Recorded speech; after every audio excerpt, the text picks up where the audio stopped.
Hi student, कैसे हैं आप सब। मैं आशा करता हूँ आप बिल्कुल ठीक होंगे। तो स्टूडेंट्स, मैं आज लेकर आया हूँ कक्षा 10 के लिए तत्वों का वर्गीकरण चैप्टर 5 NCERT बुक से। तत्वों का वर्गीकरण क्या था, यानी कि तत्व जो हमारे बांटे गए थे, जो तत्व अब तक ज्ञात हो चुके हैं या जो तत्व ज्ञात हो चुके थे, उन तत्वों को किस प्रकार से सजाया गया, आवर्त सारणी में कैसे रखा गया। हर वैज्ञानिक की अलग अलग अपनी अपनी बात थी। जैसे क्या पहला धातु अधातु के रूप में बांटा गया, फिर प्राउट आए, प्राउट ने अपनी परिकल्पना दी, फिर उसके बाद डॉवेराइनर आए, उन्होंने अपना त्रिकनम दिया, फिर न्यूलैंड आए, उन्होंने अपना अष्टकनम दिया। फिर जो इस टाइम जो आवर्त सारणी, आधुनिक आवर्त सारणी चल रही है, वो चल रही है मेंडलीफ के द्वारा बनाई गई आवर्त सारणी। ऐसा नहीं है कि आवर्त सारणी को एकदम आसानी से बना दिया गया था। जो आवर्त सारणी हम देखते हैं उसे लगभग बनने में कई सौ साल लगे होंगे या कई साल लग गए होंगे उसको बनने में, लेकिन हमें बहुत ही आसानी के साथ तत्वों के बारे में जानकारी मिल जाती है और सीखने को हम मिल जाता है। जैसे पहला है तत्वों का वर्गीकरण। क्या था? तत्वों का वर्गीकरण। अब तक के ज्ञात तत्वों में 118 तत्व हैं। कितने हैं? 118 तत्व हैं, जिनमें 94 तत्व प्राकृतिक हैं, यानी कि जो बिना मनुष्य कृत्रिम विधि द्वारा बनाए हुए मिलते हैं। ऐसे तत्वों को प्राकृतिक हैं, शेष तत्वों को कृत्रिम विधि द्वारा प्राप्त किया है। कृत्रिम विधि का मतलब है जो प्रयोगशाला में या लेबोरेटरी में मनुष्य ने बनाए हैं, वो क्या है? हमारे कृत्रिम विधि द्वारा बनाए गए तत्व हैं। उसके बाद तत्वों का प्रारंभिक वर्गीकरण। सबसे पहले तत्वों का वर्गीकरण किस किसने किया? वैज्ञानिकों डॉवेराइनर, न्यूलैंड, मेंडलीफ ने तत्वों को वर्गीकृत करने के बहुत महत्वपूर्ण प्रयास किए हैं, जो आज हमें देखने को मिल जाते हैं। सबसे पहला नियम था धातु व अधातु विभाजन, यानी कि तत्वों को धातु और अधातु के रूप में बांटा गया था। तत्वों किसके रूप में बांटा गया था? धातु और अधातु के रूप में बांटा गया था। किंतु धीरे धीरे क्या हुआ कि कुछ तत्व ऐसे ज्ञात हुए जिसमें धातु के और अधातु के दोनों के गुण विद्यमान रहे, यानी कि दोनों के गुण क्या पाए जाते हैं? किसमें? धातु और अधातु में कोई एक ऐसा तत्व था जो धातु एवं अधातु दोनों के गुण रखता है, तो जिसे उपधातु या तत्वाधान नाम दिया गया। इस कारण यह नियम भी अमान्य सिद्ध हुआ।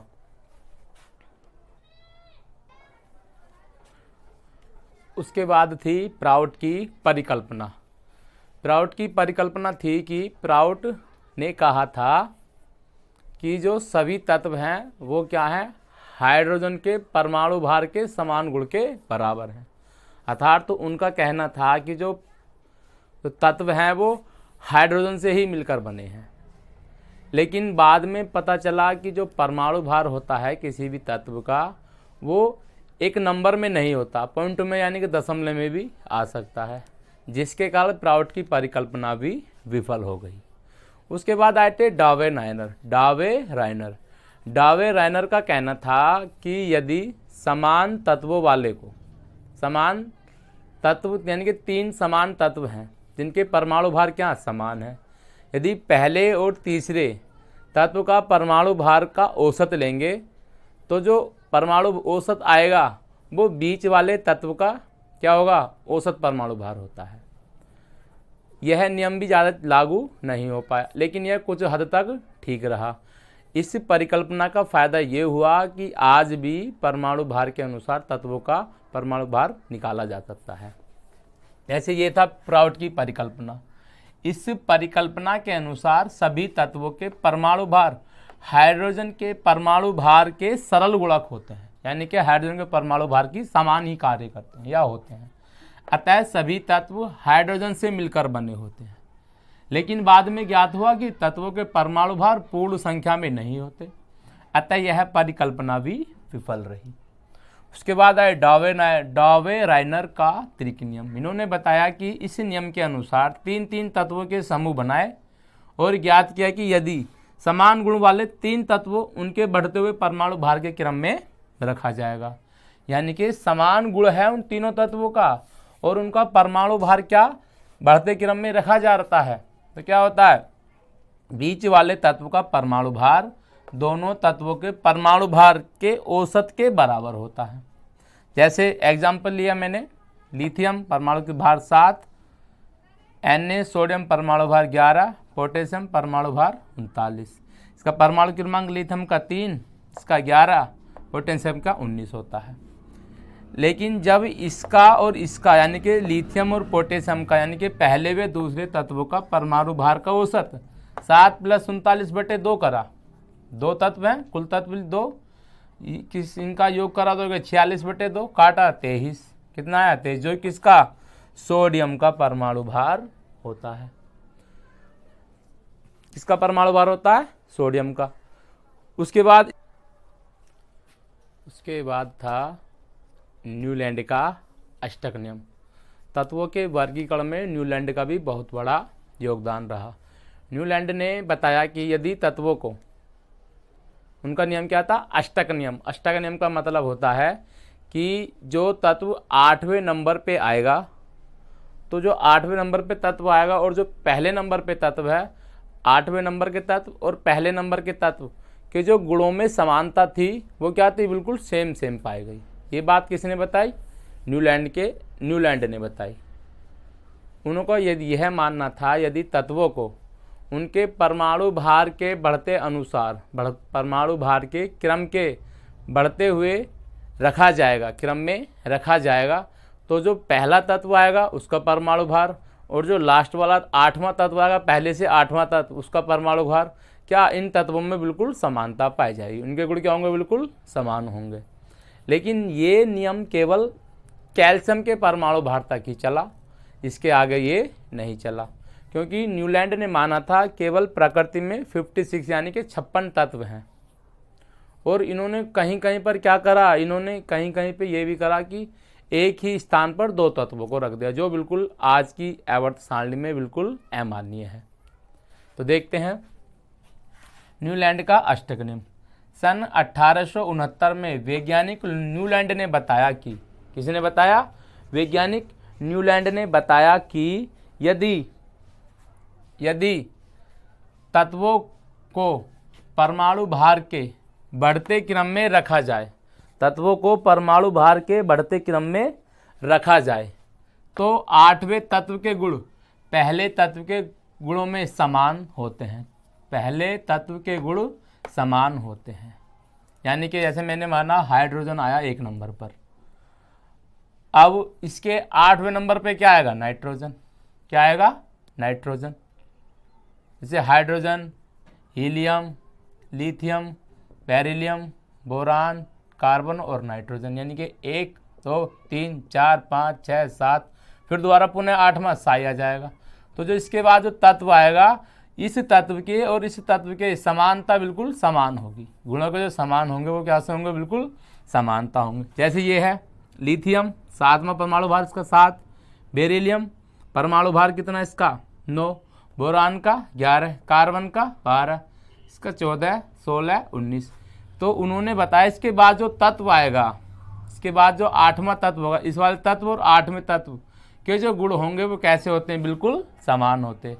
जैसे एक सॉन्ग मतलब ये होता है सा रे गा मा पा धा नी सा, तो सा पुनः आ गया, तो ये या सॉरी यहाँ से ये वहाँ से होता, कहाँ से होगा, सा रे गा मा पा धा नी सा दोबारा पूरा आएगा।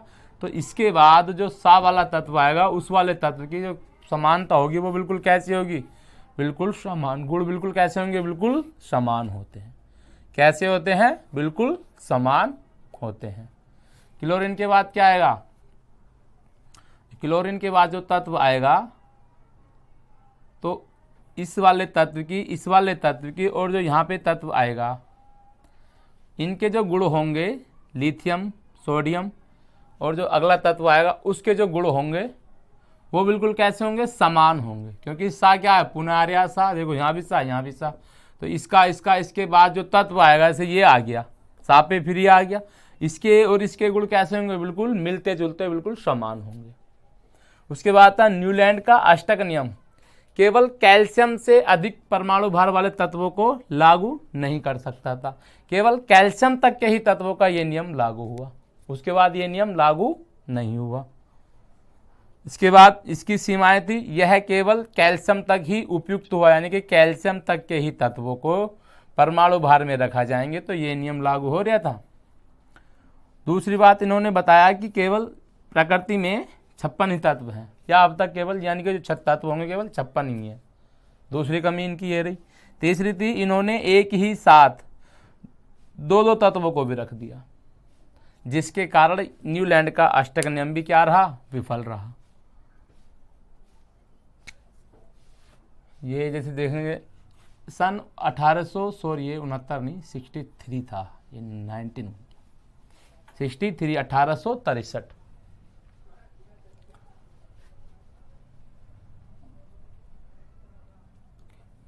यहाँ पे क्या आएगा, यहाँ था लिथियम, सोडियम, उसके बाद पोटेशियम, उसके बाद यदि जो 8वां तत्व आएगा वो, तो इनके जो गुण थे वो कैसे थे, बिल्कुल समान थे।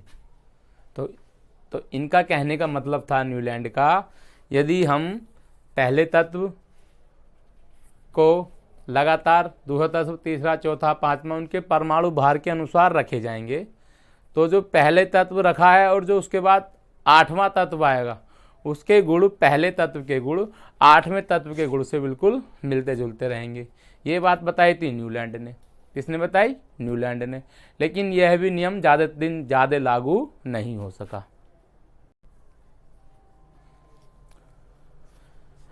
इसके बाद है मेंडलीफ की आवर्त सारणी, मेंडलीफ की मूल आवर्त सारणी। एक रूसी वैज्ञानिक थे, मेंडलीफ कौन थे, एक रूसी वैज्ञानिक थे जिनका पूरा नाम था डिमित्री इवानोविच मेंडलीफ।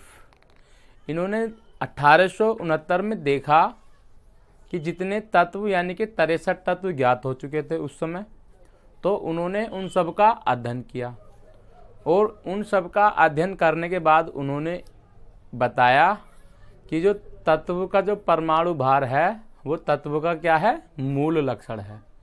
इस बात को ध्यान में रखते हुए उन्होंने एक नियम दिया जिसे मेंडलीफ का आवर्त सारणी का नियम कहते हैं। इस नियम के अनुसार उन्होंने बताया कि जो तत्व के जो भौतिक व रासायनिक गुण होते हैं, किसी भी तत्व का भौतिक व रासायनिक गुण जो होता है वो परमाणु भार के आवर्ती फलन होता है। इस नियम को क्या कहते हैं, आवर्त सारणी का मेंडलीफ का आवर्त नियम, या मेंडलीफ का मूल आवर्त सारणी का नियम। मेंडलीफ की मूल आवर्त सारणी के मुख्य तथ्य निम्न थे। इनों के पहला नियम था क्या, इसमें 8 क्या थे, ऊर्ध्वाधर समूह थे, ऊर्ध्वाधर कॉलम जिन्हें समूह कहते हैं, तथा 7 क्षैतिज पंक्तियां थी, इन क्षैतिज पंक्तियों कहते हैं आवर्त कहते हैं। दूसरा था कि तत्वों को परमाणु भार के अनुसार आवर्त सारणी में रखा गया। तीसरा था कि इस आवर्त सारणी में तत्वों के समान गुणों वालों को ही रखा गया, एक समूह में तत्वों के समान गुण वालों को ही रखा गया, जिससे क्या हुआ, इन्होंने कहीं कहीं खाली जगह छोड़ दी ताकि जो समान गुण वाले तत्व हैं वो एक समूह में ही आए। ये मेंडलीफ का आवर्त सारणी का तथ्य नियम थे। इस आवर्त सारणी के महत्व भी थे और दोष भी थे। तो पहले पढ़ते हैं मेंडलीफ की मूल आवर्त सारणी, यानी कि एक वैज्ञानिक थे, रूसी वैज्ञानिक डिमित्री इवानोविच मेंडलीफ। इन्होंने 1869 में उस समय तक के 63 तत्वों का अध्ययन किया, जो उस समय तक के 63 तत्व थे उनका अध्ययन किया और बताया कि परमाणु भार तत्वों का मूल लक्षण है। इस आधार पर इन्होंने एक नियम दिया जिसे मेंडलीफ का आवर्त नियम कहते हैं। इस नियम के अनुसार तत्वों के भौतिक व रासायनिक गुण उनके परमाणु भारों के आवर्ती फलन होते हैं। क्या होते हैं, आवर्ती फलन होते हैं।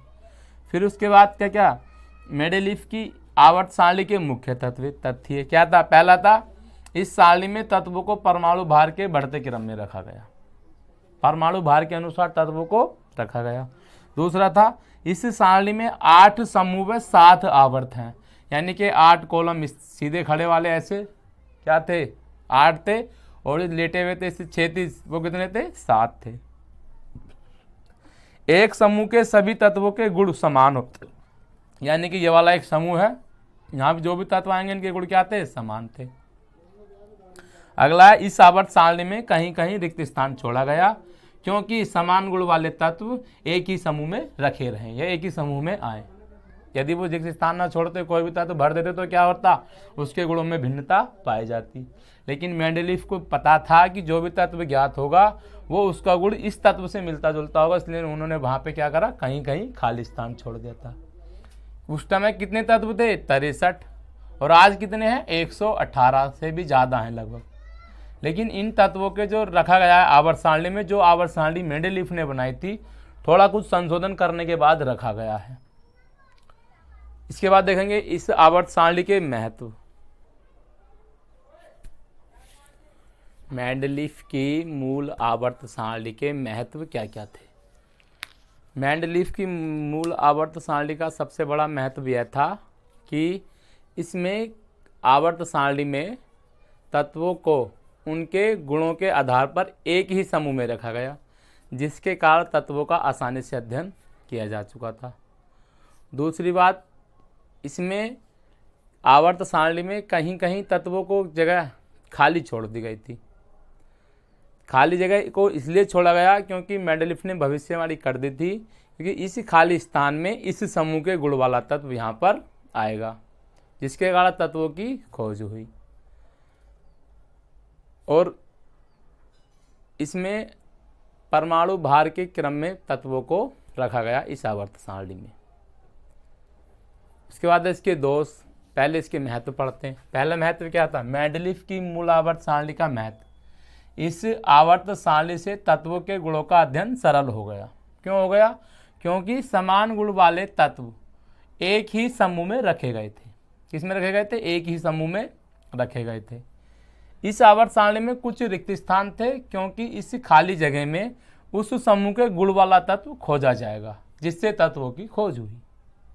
इसके बाद आवर्त सारणी को बनाते समय कुछ तत्वों के परमाणु भारों में संशोधन हुआ, जिसके लिए उन्होंने एक सूत्र दिया, परमाणु भार बराबर होता तुल्यांकी भार गुणा संयोजकता।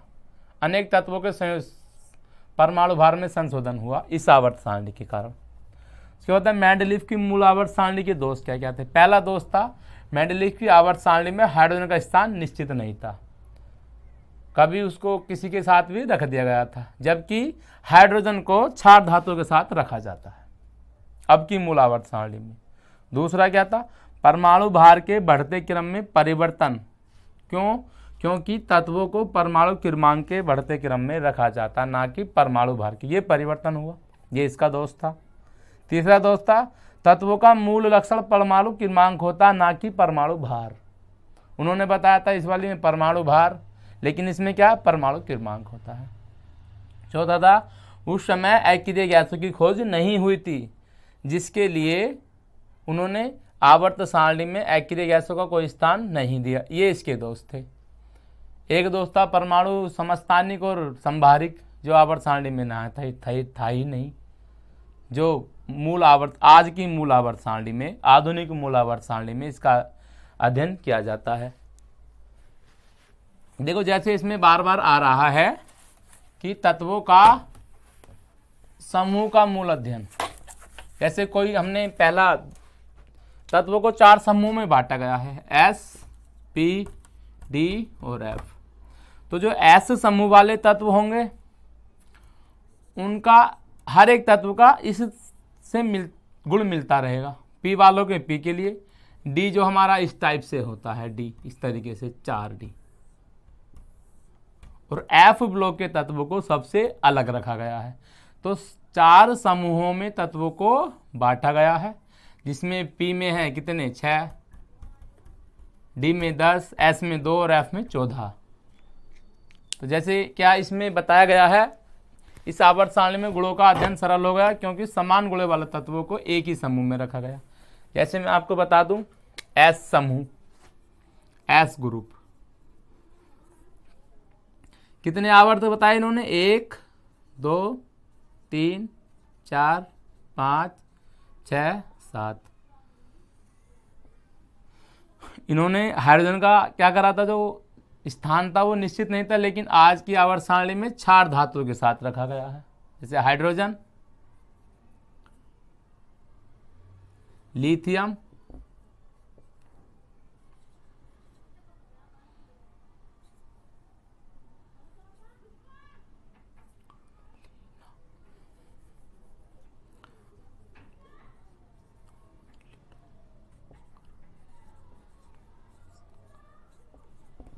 ये था, ये है हमारा एस ब्लॉक। कौन सा है? S group, S group.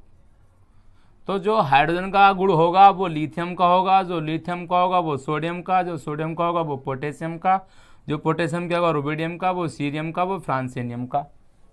तो इस आवर्त सारणी का सबसे बड़ा फायदा ये था कि इसमें समान गुणों वाले तत्वों को, जो तत्व का गुण इसका इसका इसका, उसे अलग अलग समूह में बांटा गया था।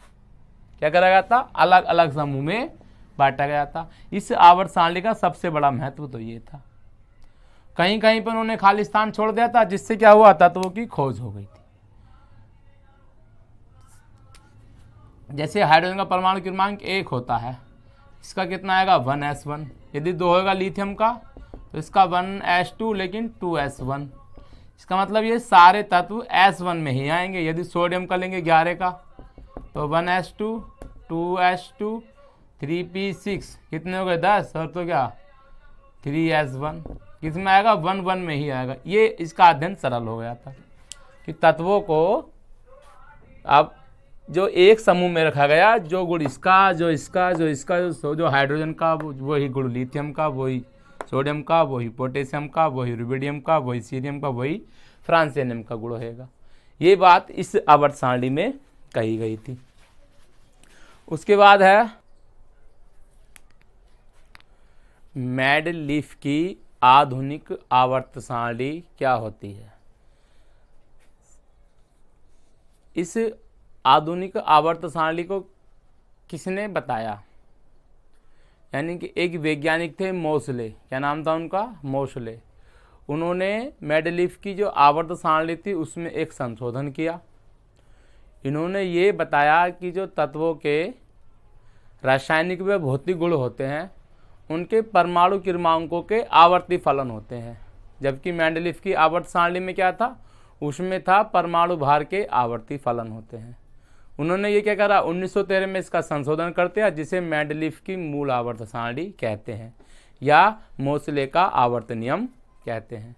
मेंडलीफ की मूल आवर्त सारणी में क्या क्या होता है देखेंगे।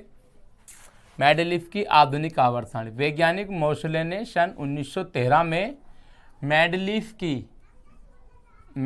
के आवर्त नियम में संशोधन किया और एक आवर्त नियम दिया कि तत्वों के भौतिक व रासायनिक गुण उनके परमाणु क्रमांकों के आवर्ती फलन होते हैं। मेंडलीफ ने क्या कहा था? परमाणु क्रमांक की जगह परमाणु भारों के आवर्ती फलन होते हैं। इस आवर्ती फलन के परमाणु क्रमांक को ही मेंडलीफ की आधुनिक आवर्त सारणी कहते हैं। आधुनिक आवर्त सारणी की संरचना क्या थी?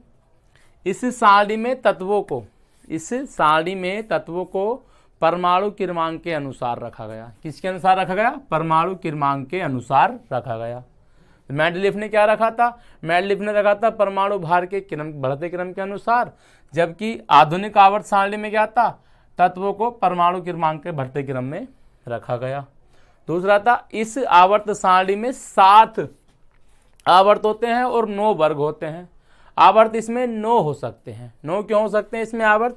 क्योंकि 5वें और 6वें में 2 अलग आवर्त भी हैं, जिसे एफ ब्लॉक या लैंथेनाइड और एक्टिनाइड कहते हैं, तो इसलिए उसे 9 आवर्त भी कह सकते हैं।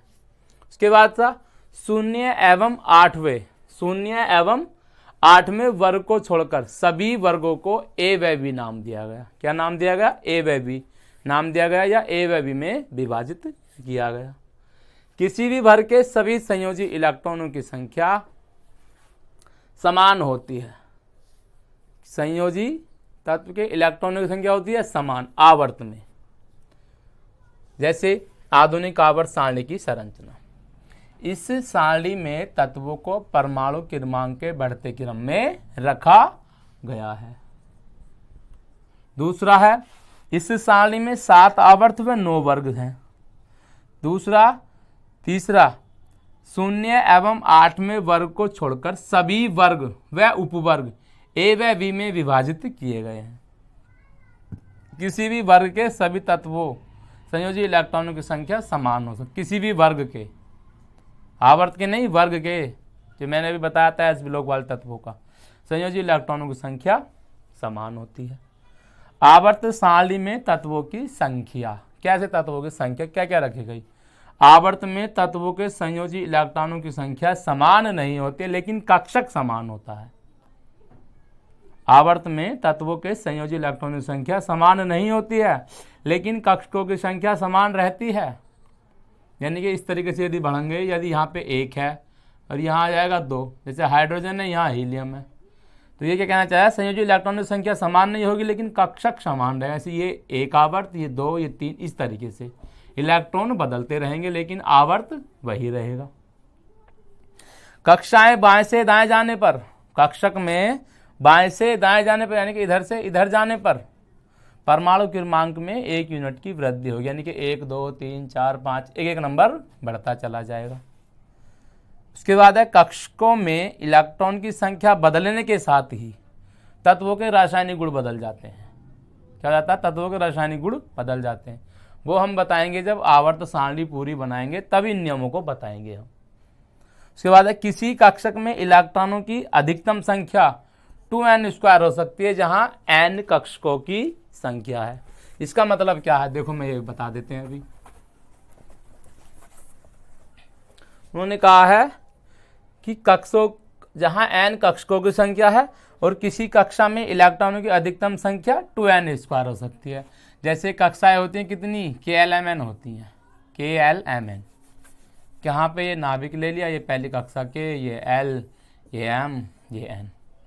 K बराबर क्या हो जाएगा, 1, L के L बराबर 2, M बराबर 3 और N बराबर क्या हो जाएगा 4।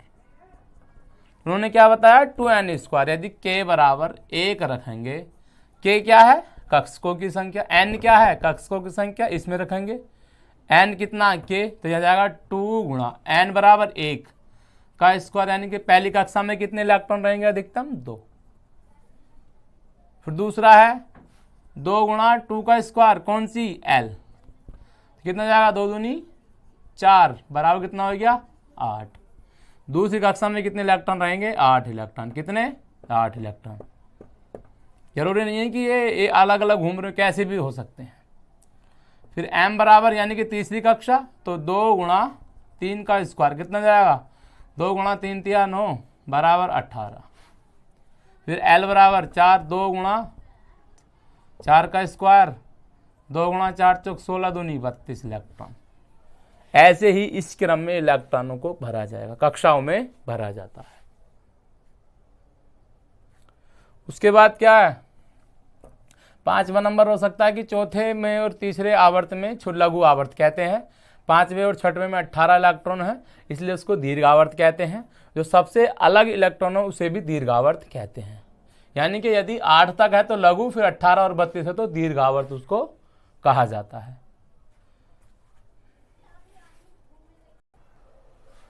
आधुनिक आवर्त सारणी की विशेषता क्या होती है? आवर्त आधुनिक सारणी की विशेषता, उसमें आता है वर्ग। आधुनिक आवर्त सारणी में वर्ग भी हैं और आवर्त भी हैं। वर्ग कितने हैं? आधुनिक आवर्त जो अब की है उसमें है 18 वर्ग और आवर्त कितने हैं? 7 आवर्त हैं। तो उनकी जो मेंडलीफ की आधुनिक आवर्त सारणी थी उसके अनुसार इनके वर्गों में क्या क्या महत्वपूर्ण बातें हैं या विशेषता हैं। पहला है वर्गों की विशेषता है। क्या है? वर्गों की विशेषता है। तो क्या होता है? पहला है इसमें एक ही उपवर्ग के तत्वों के, एक ही उपवर्ग के तत्वों के गुणों में समानता होती है। क्या होती है, गुणों में समानता होती है, परंतु दूसरे उपवर्ग के तत्वों के गुणों में भिन्नता दर्शाता है। क्या करता है, उपवर्ग के तत्वों में भिन्नता दर्शाता है। जैसे क्या, ये वाला उपवर्ग ले लिया 1A, तो इसके तत्वों के गुण बिल्कुल समान गुण होंगे, इनके भी आपस में समान गुण होंगे, लेकिन इससे और इससे आपस में भिन्नता पाई जाएगी। क्या पाई जाएगी, इनके गुणों में भिन्नता पाई जाएगी। दूसरा है वर्ग संख्या वर्ग की संयोजकता को दर्शाएगा। वर्ग संख्या क्या करेगा, वर्ग की संयोजकता को दर्शाएगा। ऐसे वर्ग माना 1 है तो इसकी संयोजकता भी कितनी होगी, संयोजकता भी इसकी 1 होगी। वर्ग 2 है तो संयोजकता भी 2 होगी। इसके प्रकार है परमाणु क्रमांक में वृद्धि के साथ साथ ऊपर से नीचे की ओर जाने पर निम्न परिवर्तन होते हैं। यानी कि ऊपर से यदि नीचे आएंगे आवर्त सारणी में, ऊपर से नीचे की ओर, तो निम्न परिवर्तन होते हैं।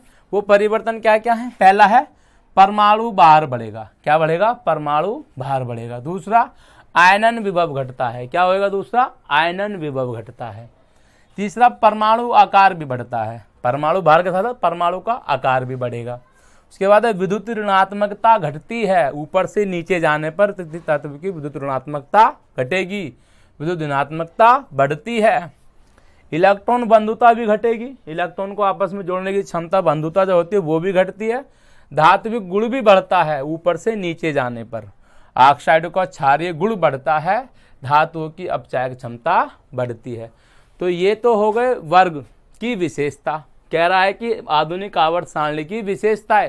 पहले में उसने कहा वर्ग की विशेषता है, अब हम चलेंगे आवर्त की विशेषता की ओर। तो वर्ग की विशेषता हम सब ने जान ली है, ऊपर से नीचे जाने पर क्या क्या बढ़ेगा, या फिर पहला इसमें क्या है जो उसके गुण होंगे, एक ही समूह के तत्वों के गुण दूसरे समूह के तत्वों के गुणों से बिल्कुल अलग अलग भिन्नता दर्शाते, बिल्कुल अलग रहते हैं।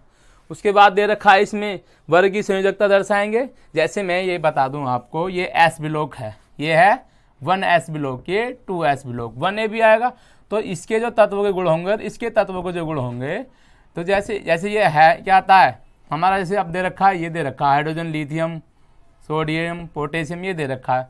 दूसरे में क्या आता है, बेरिलियम, मैग्नीशियम, ये सब आता है दूसरे में। तो इसके तत्वों के संयोजक, पहली बात तो ये है कि इसमें एक इलेक्ट्रॉन पाया जाएगा 1s1 में। इसमें क्या आता है 2s1 या 2s2 आता है, 2s2 आता है, 1s2 या 2s2 इसमें आएगा। तो यही क्या है, इसके तत्वों की विशेषता है कि पहले जो संयोजकता ये बताएगा कि वर्ग 1 की संयोजकता 1, वर्ग 2 की संयोजकता 2। तो यही क्या इसके वर्ग की विशेषता है। उसके बाद चलेंगे हम आवर्त की विशेषता की ओर। उसके बाद है आधुनिक आवर्त सारणी की विशेषता में नंबर 2 पे आवर्तों की विशेषता। आवर्तों की क्या क्या विशेषता होते हैं ये हम बताते हैं आपको। पहली विशेषता क्या, प्रत्येक आवर्त का पहला तत्व क्षार धातु व अंतिम तत्व अक्रिय गैस है, किंतु प्रथम आवर्त को छोड़कर, किसे छोड़कर, प्रथम आवर्त को छोड़कर। कहने का मतलब है जो इसमें आवर्त होते हैं मूर्त आवर्त सारणी में, जो उसका पहला तत्व होगा इस वाली साइड का सिरों पर, पहले वाले सिरों पर, जैसे माना आवर्त सारणी ये इस तरीके से हमारी बनी हुई है, ये है। तो जो इसका पहला तत्व होगा वो क्षारीय धातु है, और जो लास्ट वाला तत्व होगा अंतिम तत्व वो कहलाएगा अक्रिय गैस। क्या कहलाएगा, अक्रिय। ये इसकी विशेषता है।